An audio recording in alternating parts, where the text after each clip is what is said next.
Assalamualaikum warahmatullahi wabarakatuh. Kembali lagi di channel Suketira.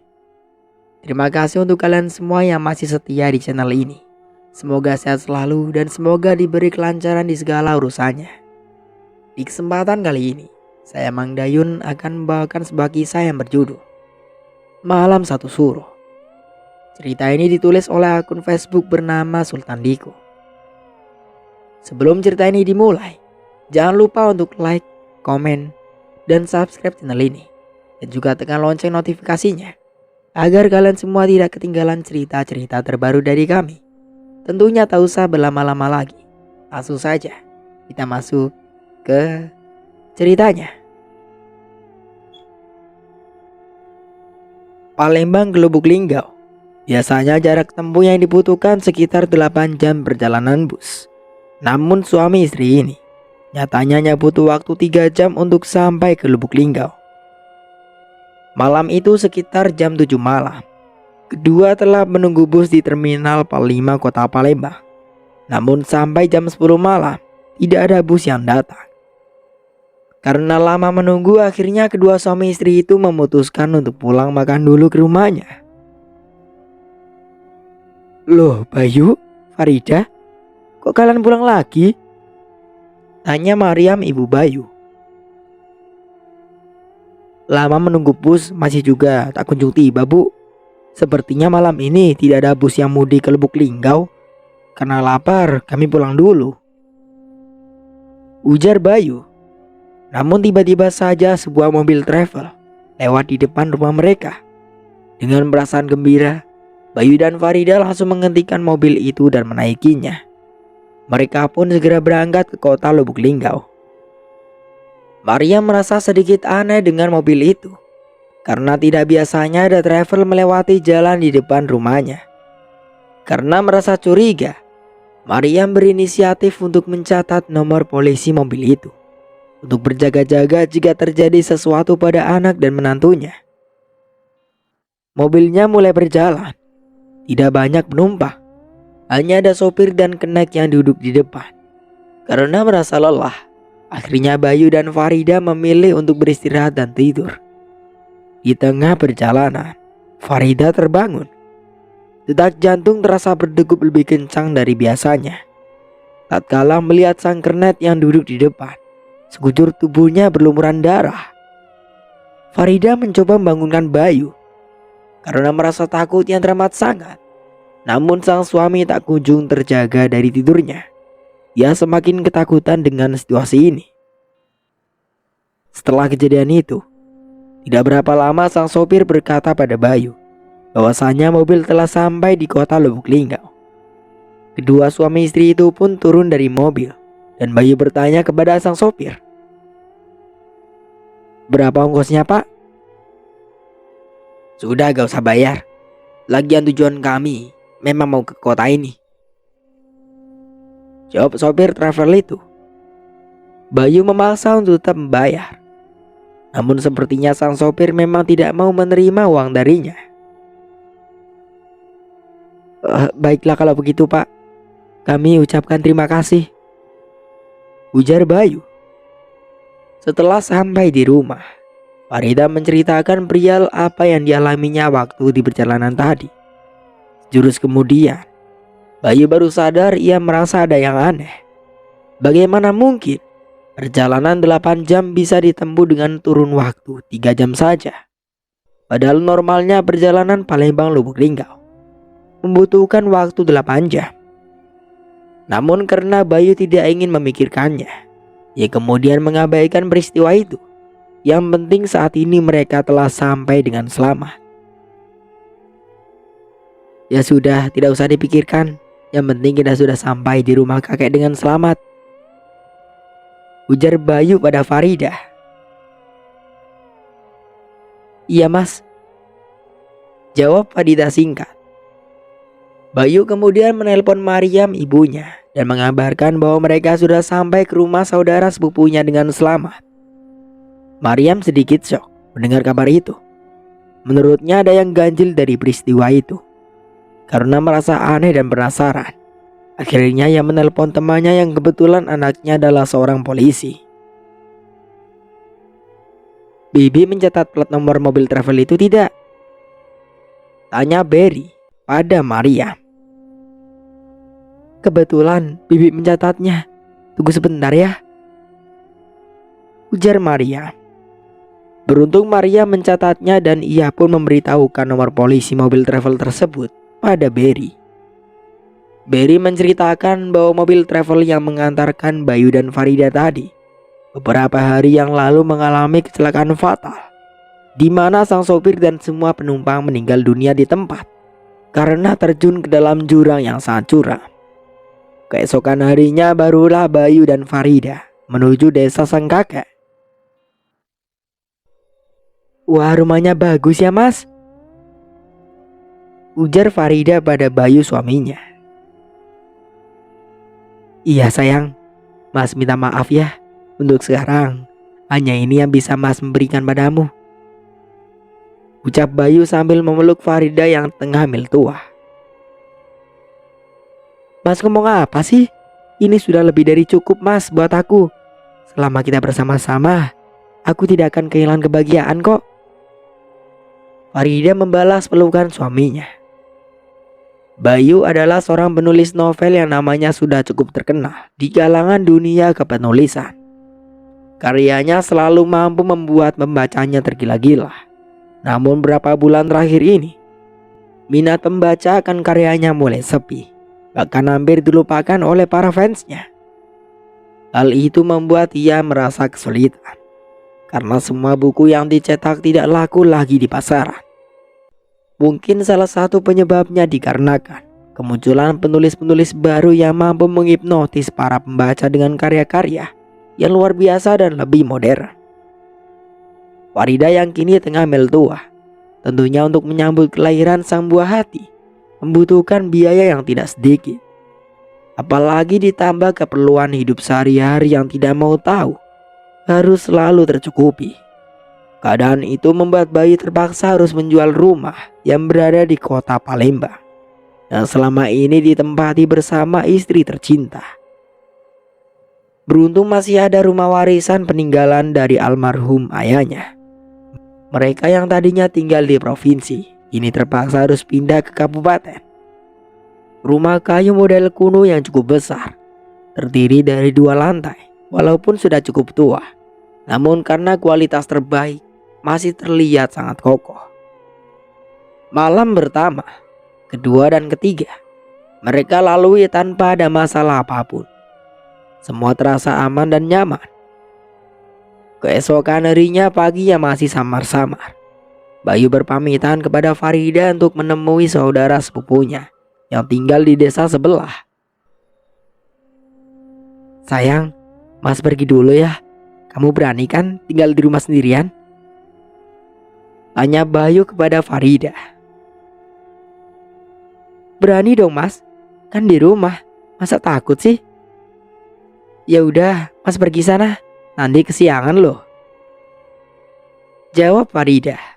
Bayu pun pergi ke rumah sepupunya dan meninggalkan Farida seorang diri di rumah. Sepeninggalan Bayu, Farida merasa bosan hanya di rumah saja seorang diri.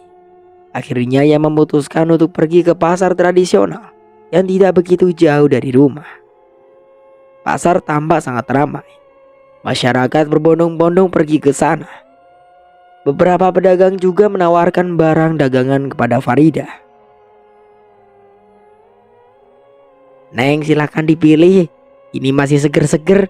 Lihat bunga ini, baru dipetik dari pohonnya, ujar si pedagang sambil menunjukkan beberapa macam bunga. Neng, lihat bayam ini, gemuk dan sehat. Kambingnya juga, timbal si pedagang lainnya. Farida sedikit bingung dengan tingkah para pedagang di pasar itu, karena hampir semua pedagangan yang ditawarkan bukan kebutuhan sehari-hari yang ia cari. Salah satu pedagang bunga melihat Farida seperti orang kebingungan. Akhirnya bertanya, Neng ini orang baru ya? Ujarnya. Betul bu, jawab Farida. Oh pantas, ya sudah, biar saya bantu menyiapkan kebutuhan untuk nanti malam. Ucap si pedagang itu lagi. Kebutuhan nanti malam? Emangnya nanti malam ada acara apa, Bu? Tanya Farida heran. Loh, Neng gimana? Masa nggak tahu nanti malam? Malam satu suro lu. Jawab si pedagang. Satu suro?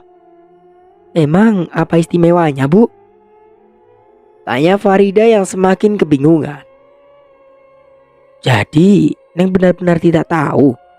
Memangnya Neng tinggal di mana? Si pedagang nampaknya penasaran dengan Farida. Saya tinggal di rumah keluarga Cek Buana, Bu. Saya mantu paling bungsu dari putranya yang bernama Bayu. Jawab Farida seadanya. Apakah kalian tinggal di rumah itu? Dan kamu menantu dari keturunan terakhir keluarganya? Wajah si pedagang itu seketika berubah pucat, seperti ketakutan. Emangnya kenapa, Bu? Apa ada yang aneh? Tanya Farida makin bingung. Tidak apa-apa. Kalau aku boleh tanya, apakah putrimu meninggal setelah masuki usia akil balik? Tanya perempuan setengah baya itu lagi. Dengan tergesa-gesa si perempuan setengah baya menjual bunga itu, bergegas mengemasi barangnya dan pergi meninggalkan Farida. Bagaimana wanita itu tahu kalau putri pertama kami meninggal dunia setelah masuki usia akil balik? Farida membatin. Bu, tunggu. Ucapan Farida terhenti tatkala mengetahui bahwa perempuan setengah baya itu telah hilang dari pandangan mata. Setelah merasa semua kebetulan telah dibeli, Farida segera kembali ke rumah. Di dalam hatinya masih merasa kebingungan atas penuturan perempuan di pasar tadi. Sesampainya di rumah, Farida langsung menuju dapur untuk mempersiapkan makan malam. Satu persatu sayur yang dibelinya tadi dikeluarkan dari kantung plastik untuk dicuci terlebih dahulu sebelum dimasukkan ke dalam kulkas. Farida tersentak kaget tatkala mendapati bermacam bunga dan daging, karena ia sangat yakin bahwa barang-barang ini tidak pernah ia beli sebelumnya. Farida mencoba untuk tetap tenang dan berpikir positif, karena bukan tidak mungkin si pedagang salah memasukkan barang belanjaannya, atau bisa jadi tertukar dengan pembeli lainnya. Hari semakin sore, Bayu belum juga pulang. Berkali-kali Farida menghubunginya, namun nomor ponselnya tidak aktif. Khawatir terjadi sesuatu terhadap sang suami membuat hatinya tak tenang.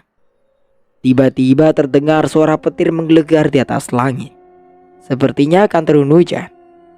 Sambaran petir yang bersahutan, ditambah lagi desa yang nampak sunyi membuat suasana menjadi mencekam. Mas, kamu di mana? Jam segini belum juga pulang. Gumam Farida. Farida terus saja berdiri di depan kaca yang menghadap ke halaman, berharap Bayu datang sebelum turun hujan. Namun tiba-tiba saja indera pendengaran Farida seolah menangkap suara seseorang sedang menembang di lantai atas. Tidak bisa dipahami syairnya, karena bahasa yang dipakai semacam bahasa Jawa kuno. Sejurus kemudian, terdengar suara derap langkah kaki setengah diseret menuruni tangga dari lantai 2 menuju lantai dasar. Farida penasaran. Kemudian ia mulai mengamati keadaan sekitar lantai atas.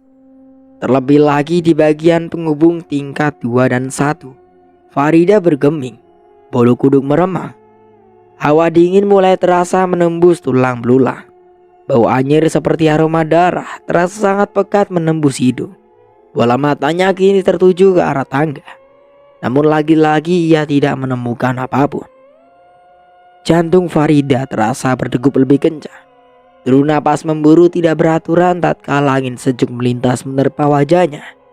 Sekilas bayangan hitam berkelebat menuju ke arah dapur. sebuah dercak darah, seperti telapak kaki berceceran sepanjang perjalanan menuju dapur. Brak! Suara benda jatuh yang datangnya dari arah dapur, diiringi riuh piring pecah dan suara gaduh seperti orang yang sedang bertengkar, melemparkan semua perabotan yang terbuat dari keramik dan kaca. Farida sudah tidak kuasa lagi menahan perasaan takut yang teramat sangat.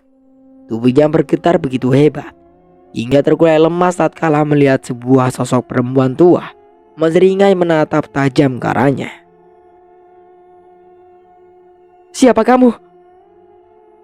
hardik Farida di tengah kepanikan. Perempuan tua itu hanya diam. Ia tidak menjawab pertanyaan Farida.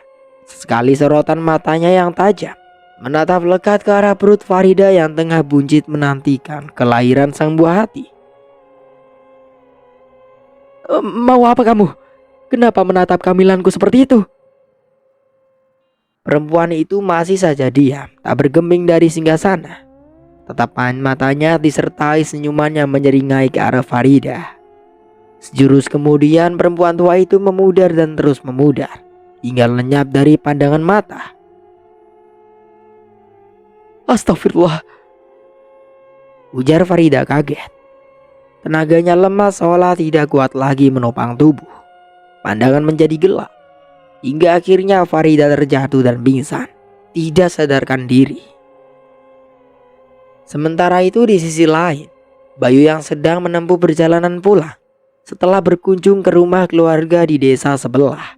Secara tidak sengaja, ia melihat sebuah dompet kulit berwarna abu-abu tergeletak di tengah jalan. Ada perasaan ragu untuk mengambilnya. Namun setelah dipikir-pikir apa salahnya, daripada ditemukan orang yang salah, ia pun akhirnya mengambil dompet tersebut dan memeriksanya, barangkali ada sesuatu untuk mencari informasi tentang si pemilik. Namun berhubung hari sudah mulai gelap dan cuaca nampak mendung, sepertinya hujan akan turun. Akhirnya Bayu hanya mengambilnya saja dan dimasukkan ke dalam saku celananya.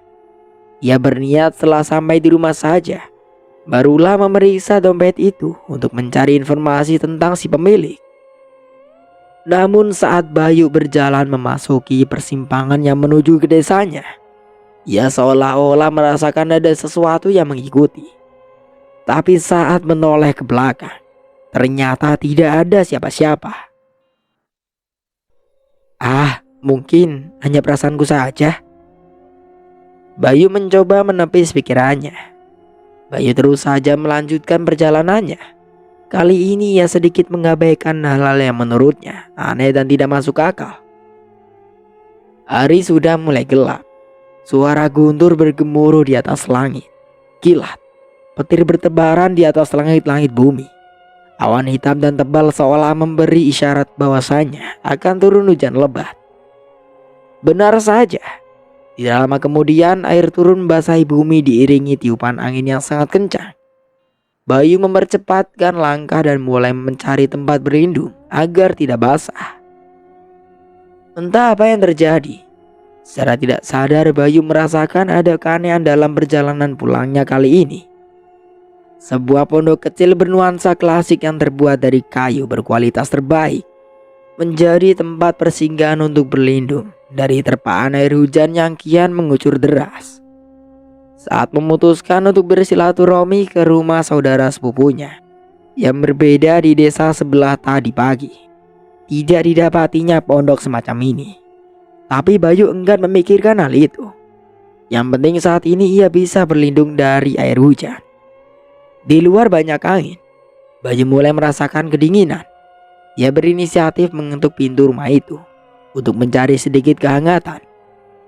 Namun saat Bayu mengayunkan tangannya ingin mengetuk pintu tersebut, tiba-tiba terdengar suara sambutan dari dalam pondok itu. "Masuklah," ujar pemilik suara dari dalam pondok itu. Bayu terkejut mendengar suara sapaan itu. Dari suara itu bisa disimpulkan bahwa kehadiran suami Farida ini sudah dinantikan oleh pemilik rumah dari awal. Perlahan Bayu membukakan pintu rumah itu. Kemudian dengan ekspresi bingung, Ia masuk secara perlahan. "Jangan ragu, masuklah," ujar pemilik suara itu lagi. Bayu hanya diam dan mengikuti titah sang pemilik suara yang belum juga menampakkan wujudnya itu. "Duduklah," ujar suara itu lagi. Seperti terhipnotis, lagi-lagi Bayu hanya mengikuti saja. Sejurus kemudian, muncullah sosok perempuan setengah baya dari arah belakang sambil membawakan segelas air minum.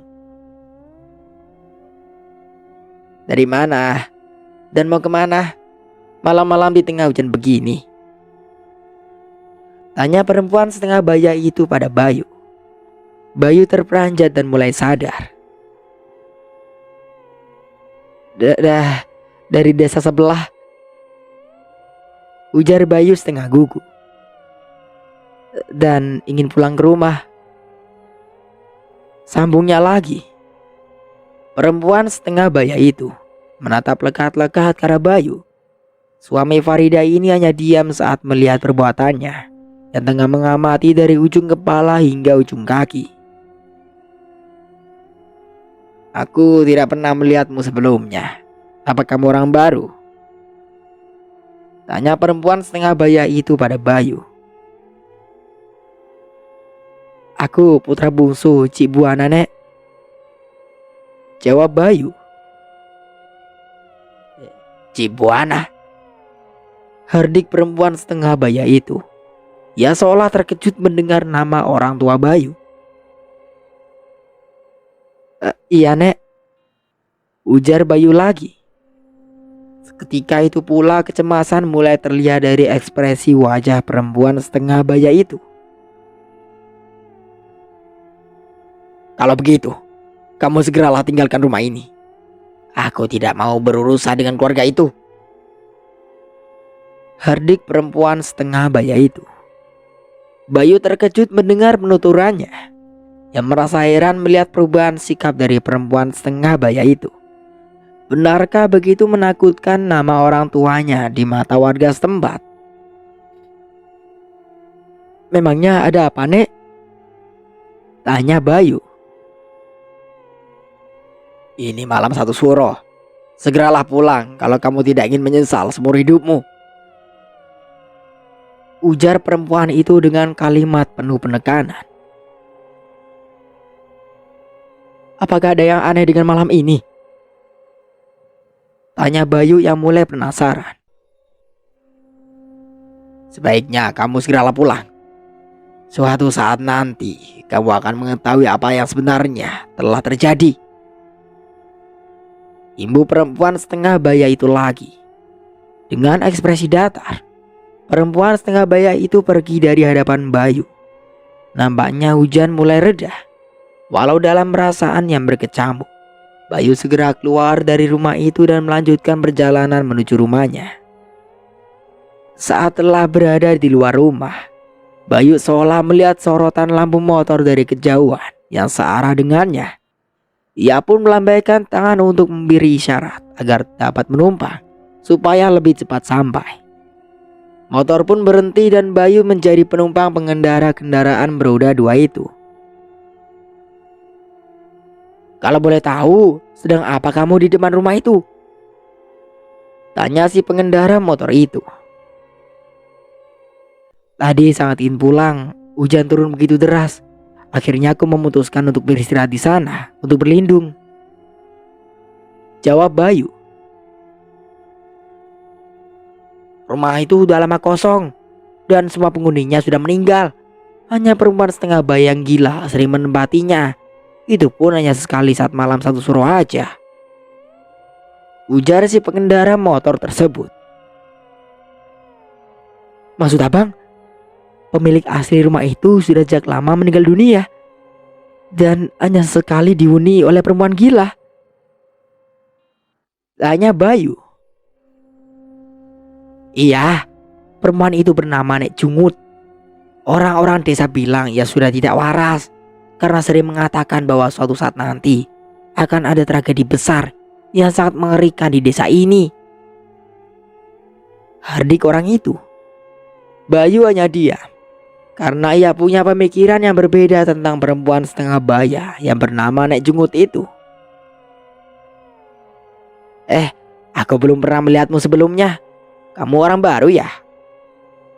Tanya si pengendara motor itu pada Bayu. Iya bang, pindahan dari kota Palembang, jawab Bayu. Oh, pantas saja aku tidak pernah melihatmu selama ini. Nama kamu siapa? Tanya pengendara motor itu lagi. Aku Bayu bang, ujar Bayu. Perkenalkan, namaku Cik Sukir. Panggil aja Mang Sukir, ujar Sukir pada Bayu. Iya Mang, jawab Bayu singkat. Stop, aku turun di sini aja Mang, sambung Bayu lagi. Sukir terkejut tatkala mengetahui bahwasanya ia berhenti tepat di depan rumah keluarga Cik Buana. Konon katanya, ayah dari Cik Buana ini adalah orang terkaya pada masanya dulu. Entah apa yang terjadi, sehingga semua keluarga memilih meninggalkannya seorang diri, termasuk Mariam istrinya, yang saat itu sedang mengandung Bayu. Sekarang setelah 20 tahun berlalu, rumah itu kembali ditempati oleh Bayu. Secara kebetulan, Farida istrinya juga sedang mengandung. Sukir bergidik bila mengingat kejadian di masa lalu. Semua keturunan Cik Buana yang berjenis kelamin perempuan meninggal dunia setelah memasuki usia akil balik. Dengan tergesa-gesa Sukir berlalu, bahkan tanpa pamit terlebih dahulu. Belum sempat Bayu mengucapkan terima kasih, tapi Sukir telah pergi terlebih dahulu. Bayu heran kenapa setiap warga setempat mendengar nama Cik Buana ayahnya, atau mengetahui bahwa ia tinggal di rumah peninggalan sang kakek, mereka berubah ekspresi menjadi tegang dan takut. Tapi sudahlah, sebaiknya aku segera masuk rumah, gumam Bayu. Bayu pun melangkahkan kakinya menuju rumah. Beberapa kali memanggil-manggil dan mengetuk-ngetuk pintu, tapi masih juga tidak mendapatkan jawaban dari Farida di dalam rumah. Akhirnya ia menuju ke arah belakang dan mengintip lewat jendela. Betapa terkejutnya tatkala mendapati sang istri tergeletak pingsan di arah dapur, tepatnya di dekat tangga menuju lantai atas. Bayu kemudian mencari cara agar segera bisa masuk rumah. Pandangannya menuju jendela dapur. Mungkin ia akan melakukan sesuatu melalui jendela itu. Setelah berusaha sekuat tenaga, akhirnya ia bisa masuk ke dalam rumah dan segera membawa Farida ke dalam kamar. Beruntung setelah dioleskan minyak angin dan menepuk-nepuk lembut pipi Farida, akhirnya sang istri pun sadar. Sayang, kamu kok tidur di dapur? Tanya Bayu pada Farida. Mas Bayu, ucap Farida saat melihat Bayu. Ia pun kemudian memeluknya dengan ekspresi ketakutan. Mas kemana aja? Kepulangnya sudah larut malam, sambungnya lagi. Tadi saat perjalanan pulang, Mas diguyur hujan dan memilih berlindung di rumah warga. Setelah reda baru melanjutkan perjalanan lagi, jelas Bayu. Aku takut Mas, ujar Farida. Memangnya apa yang terjadi? Tanya Bayu lagi. Farida menghela napas berat. Kejadian yang ia alami beberapa waktu lalu sungguh di luar nalar. Tadi aku mendengar suara aneh di dapur Mas. Kemudian aku melihat suara nenek parubaya. Dan anehnya tiba-tiba ia menghilang begitu saja Mas, jelas Farida. Keanehan yang dialami Bayu dan Farida sungguh di luar nalar manusia. Jelas ini tidak boleh dibiarkan. Mereka harus mengungkap tabir misteri yang penuh teka-teki itu. Ada apa sebenarnya dengan malam satu suro? Mengapa begitu menakutkan? Lantas rumah ini, rahasia besar apa yang tersimpan di dalamnya? Malam pun berlalu begitu lambat. Hujan yang tadinya mulai reda kini lebat kembali. Tiupan angin kencang hampir saja membuat listrik mati. Cuaca sungguh tidak bersahabat. Alam seolah memberi isyarat bahwasanya tidak lama lagi akan ada kejadian besar. Sayang, kamu hanya kelelahan. Sebaiknya harus banyak istirahat, ujar Bayu mengalihkan pembicaraan. Kedua suami istri itu memutuskan untuk segera beristirahat, mengingat waktu sudah cukup larut. Ditambah hujan yang tidak kunjung reda, semilir angin malam yang dingin, tentunya tidaklah baik untuk kesehatan Farida. Apalagi saat ini ia sedang hamil tua. Namun saat keduanya tertidur pulas, tepat tengah malam, Bayu seolah mendengar suara jeritan yang sangat menyayat hati. Teriakan itu sangat memilukan, membuat bulu kuduknya merinding. Rasa takut pun mulai datang menyeruap. Suara jeritan itu seolah menembus dinding rumah dan kamar. Dengan mata yang masih terpejam, Bayu berusaha berkonsentrasi mencari celah di mana sumber suara itu berasal. Sepertinya teriakan yang terdengar pilu itu berasal dari sebelah selatan rumahnya. Jam menunjukkan pukul 1 dini hari. Suara itu masih saja terdengar jelas. Bayu mencoba mengintip dari jendela kamarnya. Tidak ada seorang pun di luar sana. Bahkan terbilang sangat sepi, seperti di area pemakaman saja. Mungkin semua orang telah tertidur dengan nyenyak, sehingga tak dapat mendengar suara jeritan itu. Karena penasaran, Bayu akhirnya beranjak dari tempat itu dan perlahan berjalan menuju halaman rumah, sambil terus memasang tajam pendengarannya. Malam itu sangat sepi, seolah-olahnya dirinya saja yang menjadi makhluk penghuni bumi. Bayu terus berjalan ke arah selatan. Ia terkesiap tatkala menemukan jalan setapak, yang kiri dan kanannya hanya ditumbuhi pohon jati yang menjulang tinggi dan rindang. Sekitar 1 kilometer, Bayu menyusuri jalan setapak itu. Sampai pada akhirnya, ia menemukan sebuah lembah. Di lokasi tersebut aura mistis terasa sangat pekat. Dan ternyata, gang sempit yang dikelilingi pohon jati ini menuju ke sebuah telaga. Sesekali cahaya kilatan petir menyambar, memberi penerangan dalam perjalanannya. Bayu takjub melihat air telaga yang begitu jernih. Di tengah-tengahnya terdapat bunga teratai yang indah karena sedang bermekaran. Tiba-tiba jeritan itu terdengar sayup seperti orang minta tolong. Bayu bergidik mendengarnya. Namun rasa penasaran yang besar mengalahkan semuanya. Bayu mengabaikan keindahan telaga itu. Ia terus saja berjalan sambil mengedarkan pandangannya ke semua arah. Di depan sana terdapat tanaman menjalar yang seolah-olah menjadi penghubung dahan pohon sebelah kanan dan sebelah kiri, sehingga terlihat seperti gerbang. Hujan rintik-rintik menemani di sepanjang jalan Bayu. Hembusan angin malam terasa sangat dingin, seolah menusuk tembus ke tulang. Burung gagak yang awalnya cuma satu, kini makin bertambah seolah menyambut kedatangannya. Semakin dekat Bayu menuju tumbuhan menjalar seperti gerbang itu, semakin banyak pula burung gagak bertebaran. Namun anehnya hanya seekor saja yang mengeluarkan suara. Sejenak Bayu menghentikan langkah. Suara jeritan itu sudah tidak lagi terdengar.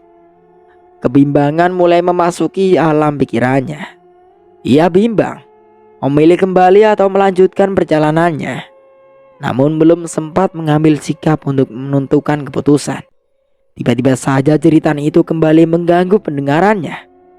Dengan yakin, Bayu melangkahkan kakinya masuk gerbang tersebut dan terus mengikuti suara jeritan itu. Jantung Bayu berdegup lebih kencang tatkala samar-samar terdengar suara perempuan tertawa mengekeh.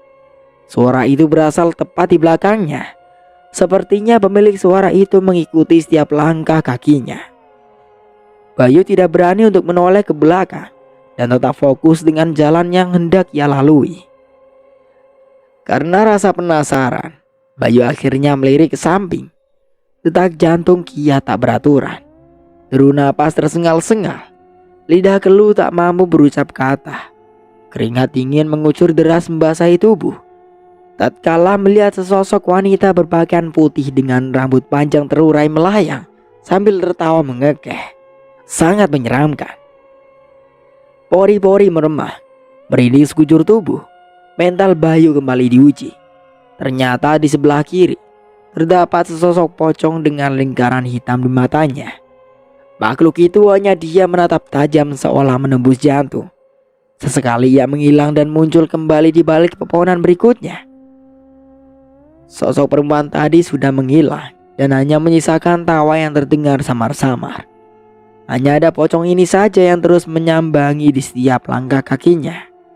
Bayu hampir pingsan. Ternyata tidak jauh dari pocong itu terdapat makhluk yang lebih menyeramkan. Sosok lain ini memiliki kulit hitam, tinggi besar, dan bola mata merah yang menyala. Bayu tidak bisa melihatnya dengan jelas, tapi ia yakin bahwa itu adalah genderuwo. Makhluk menyeramkan ini menggeram-geram dengan mata melotot penuh amarah. Seketika itu pula nyali Bayu dibuat ciut olehnya. Namun Bayu melawan semua rasa takut yang ada. Sepertinya tekad suami Farida ini sudah bulat. Ia berkeinginan menguak tabir misteri yang berada di desa ini. Hal itu terlihat dari caranya melawan rasa takut dan memilih tidak memperdulikan sosok yang hadir dalam perjalanannya. Suara jeritan tadi mulai terdengar jelas. Sesekali pemilik suara berteriak minta tolong. Bayu terkesiap. Betapa terkejutnya tatkala mengetahui bahwa ia kembali lagi ke tempat telaga teratai itu. Ternyata jalan setapak pinggiran hutan ini hanya berputar-putar mengelilingi saja. Bayu terkejut saat melihat sosok yang sangat familiar di benaknya. Seorang wanita parubaya tengah bersemedi di tengah-tengah telaga yang dipenuhi oleh bunga teratai itu. Matanya terpejam seperti sedang bermeditasi penuh takzim. Tidak lama bermunculan gelembung-gelembung kecil dari dalam air mengelilinginya. Secara mengejutkan, wanita parubaya itu membuka mata dengan tatapan melotot hingga membulat. Ia seolah-olah mengetahui bahwa ada seorang lain di sekitarnya. Wanita parubaya itu kemudian keluar dari dalam telaga, perlahan berjalan menghampiri daratan. Ia seolah ingin mendekat ke arah Bayu. Bayu terkejut hingga terperanjat saat menyadari bahwa wanita itu adalah Nenek Jungut, perempuan setengah baya yang tadi sore. Ia menumpang singgah di rumahnya untuk berlindung dari terpaan air hujan. Menurut penjelasan dari Mang Sukir, wanita ini tidak waras dan sangat misterius. Ia hanya menampakkan diri saat malam satu suruh saja, seperti pada malam ini. "Tolong maafkan aku, Nek." Tiba-tiba terdengar suara lelaki setengah baya memohon padanya. "Aku sudah memperingatkanmu untuk menyiapkan tumbal gadis perawan yang baru masuk usia akil balik, tapi kamu malah melupakanku." Izinkan aku menggantikannya dengan yang lain. Jangan ambil nyawa cucuku, karena ia adalah garis keturunanku yang terakhir," ucap lelaki parubaya itu. Suara itu? Kenapa aku seolah mengenal suara itu? Ucap Bayu dalam hati. Bayu mulai mencari tempat yang lebih tepat untuk melihat siapa sosok lelaki itu. Hujan rintik-rintik masih saja membasahi bumi. Sesekali kilatan petir memberi sedikit penerangan, hingga pada akhirnya cahayanya memberikan penampakan yang sangat jelas. Dan Bayu bisa melihat dengan jelas siapa lelaki setengah baya itu. "Tidak, kau telah mengkhianatiku, Cik Buana," hardik Nenek Jungut dengan suara keras. "Astagfirullah, Bapak," gumam Bayu. Terasa tersambar petir di siang hari. Saat Bayu mengetahui bahwa ayahnya masih hidup dan menjadi abdi setia nenek Junggut, yang membuat hati Bayu hancur. Sampai saat ini ayahnya masih terus menerima siksaan. Bahkan tubuhnya yang sangat kurus, hanya menyisakan kulit saja sebagai pelindung menutup tulang. Bayu sangat terpukul. Ternyata selama ini ia tidak mengetahui bahwa sang ayah masih hidup. Lantas alasan apa Maryam ibunya mengatakan bahwa bapaknya sudah meninggal dunia sejak masih di dalam kandungan? Kemudian nenek Junggut menghampiri seorang gadis muda yang terbaring lemah di atas batu besar yang selama ini menjadi singgasananya. Perempuan itu masih sangat muda. Diperkirakan umurnya sekitar 15 tahun. Itu berarti baru memasuki usia akil balik. Nenek Junggut membelai lembut kedua pipi gadis itu dengan kukunya yang panjang dan runcing. Tiba-tiba, teriakan gadis kecil itu memilukan. Ratapannya menyayat hati siapa saja yang mendengarnya. Bayu merinding mendengar suara istri wanita malang itu. Bayu bergidik ngeri tatkala belati berukuran besar milik nenek Junggut menusuk tubuh gadis kecil itu. Kemudian darahnya ditampung dalam bejana berukuran kecil. Ironisnya, ia meminum cairan merah itu dan sebagiannya lagi ia teteskan ke matanya.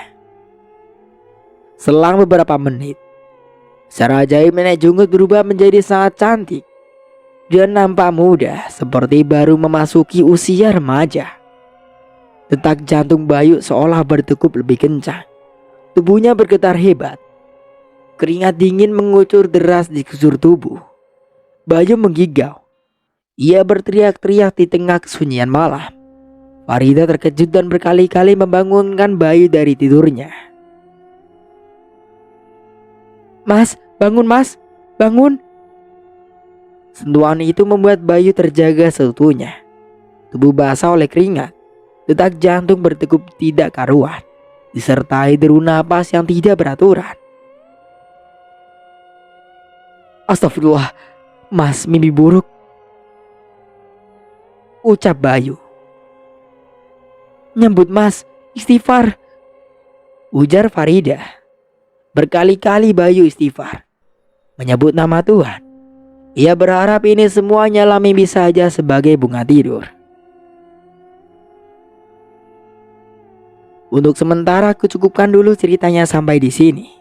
Saya Mang Dayun pamit undur diri. Kurang lebihnya mohon maaf. Wassalamualaikum warahmatullahi wabarakatuh.